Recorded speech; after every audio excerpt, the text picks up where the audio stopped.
ソロです。今回は第2部最新話2話の考察をしていきます。ボルトはどれくらい強くなったのか。最新話ネタバレ含みますのでご注意ください。第2章2話、コードの前に突如姿を現したボルトから、この化け物どもを一匹残らず撤退させろ、そうすりゃ命だけは助けてやる。いきなりかつてのボルトからかなり成長した雰囲気を放つボルトです。2年前、手も足も出ずに逃げ去った君がこの僕に命だけは助けてやるだと驚いています。サラダもボルトの一言にどうしちゃったのという気持ちになっている表情でした。ボルト、あんた大丈夫なの？ここでサスケのことは触れずに終わっていました。ボルトはサラダにまずは生き残れ、話は後だと言いコードと戦闘態勢に入ります。その頃、イノシ課長が爪痕と交戦している。弱いと思っていた爪痕に一体強いのが出現。ひまわりがピンチになるとカワキが登場し、なんとひまわりを助けるシーンがありました。まさかのひまわりはカワキのことをお兄ちゃんと呼び、助けてくれたお礼をします。カワキはお兄ちゃん呼びに対して、その呼び方はやめろって言ってんだろと強く言います。ひまわりはしょんぼりとしており、美月に続いて全能に対する違和感を感じていたシーン。その強い爪垢はリンネガンを宿しており、カワキを強い力でねじ伏せていきます。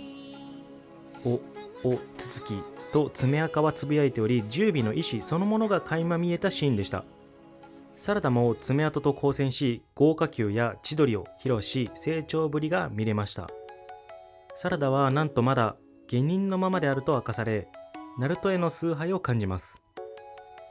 すると添木さんが爪垢に噛まれ樹木に変化し、他の忍びも次々噛まれていきます。そんな中、ボルトも爪垢と交戦します。サスケのように剣術を披露し倒していきます。ボルトは十尾について語り、十尾の本当の恐ろしさをお前は分かっていないと言い出します。大筒木に当たるまで本能のまま食らい尽くす獣であるが、爪垢は違うと言います。変化を加えたせいでもう違うと言い、最悪な未来になる前に始末をするんだと。ただ当然コードは神樹を生やし、星は死ぬし、最悪の未来の先にコードの目的はあります。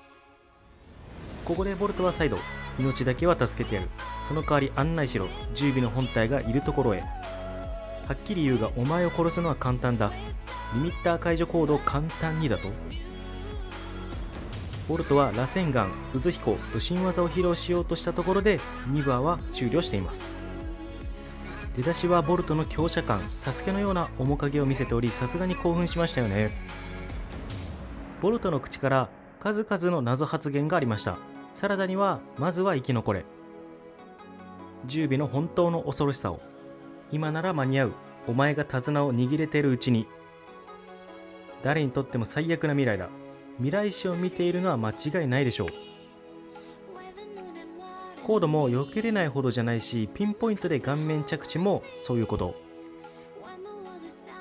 2年前にコードとボルトは対戦しており、コードの左目に傷をつけたのもボルトであった。ただ右目に傷をつけたのは刀であるのに、ボルトの剣さばきを見て口だけではないという。2年前のボルトの剣さばきは今回よりも腕は低いもののコードに傷をつけたというのか。そこから2年間は見つからないということは、サスケとボルトは異空間にいる可能性は高い。2年前にサスケがコードにやられたと仮定した場合、ボルトが1人で2年間の修行はおかしい。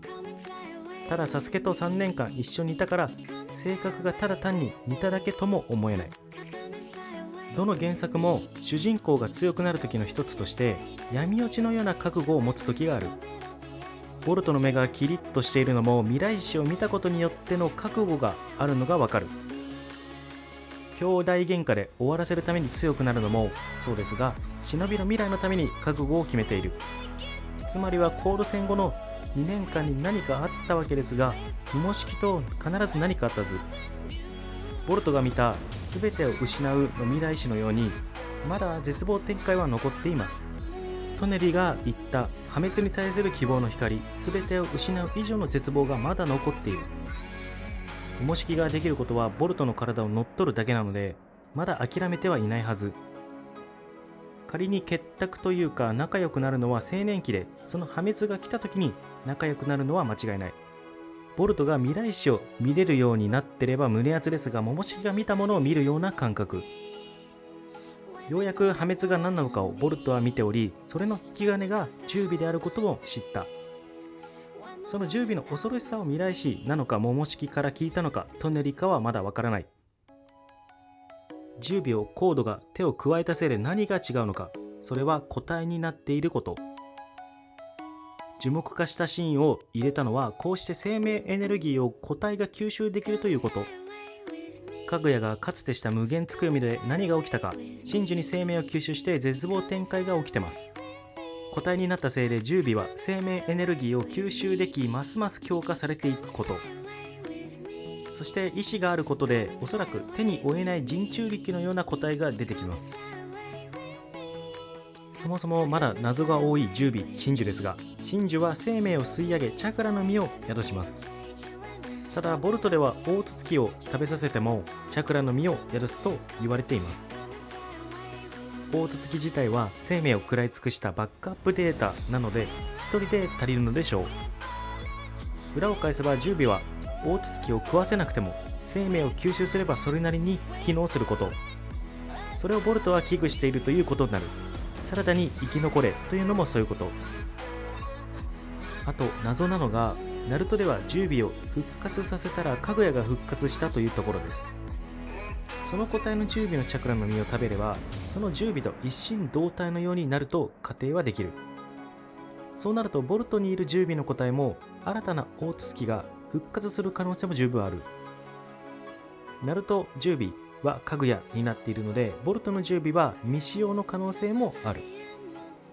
なぜならどちらかを食べさせるのでツーマンセルで一つの十尾のはずですよね。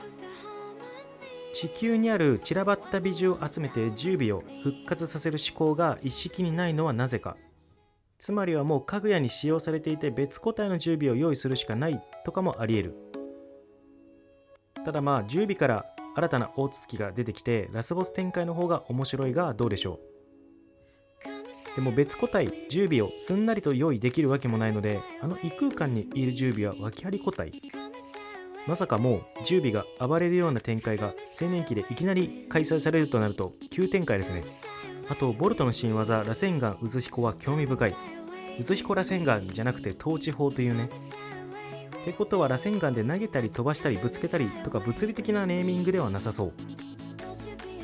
どことなく芝居の風格と似ている気もする。風をまとっている感じというか、個人的には湊の飛来神の性質のような螺旋をまとって見えない瞬間攻撃だと思う。渦彦という神話もあるとのことで、そこに出てくるアマテラスや天の岩との関係も興味深い。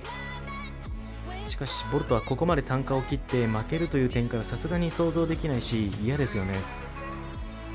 でもここであっけなくコードを脅かして十尾のところへ行き、一見落着とも思えない。流れとしてはボルトは圧倒するもコードは十尾をさらに木の葉へ送り出してしまう。